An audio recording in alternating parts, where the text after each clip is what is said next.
বাবা, তোমাকে একটা কথা বলতে চাইছিলাম। বলো। ওই যে রাজুর আব্বা আছে না, দেখলাম তাকে একটা নতুন মোটরসাইকেল কিনে দিছে, একটা ফোন কিনে দিছে।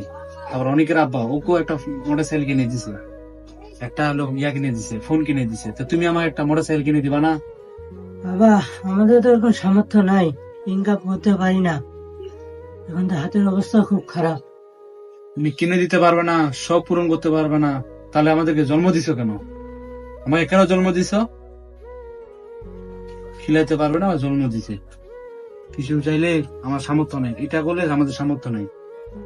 ছেলে যত মানুষ করতে পারবে না, জন্ম দিছো কেন?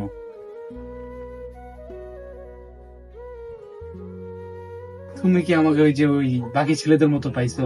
ওইটা বায়না করবো, ওইটা বায়না করবো।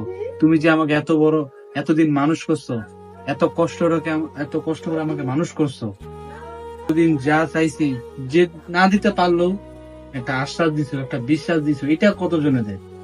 এত কষ্ট করে যে তুমি এই যে তোমার মাথার ঘাম পায়ে ফেলে যে আমাকে মানুষ করছো, এটাই তো অনেক বেশি।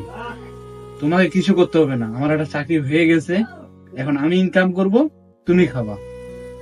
আর হলো আমাদের টিনের ঘরটা আমি পাকা করবো ইনশাল্লাহ। তুমি শুধু আমার জন্য দোয়া করেও, তাহলে এটাই হবে।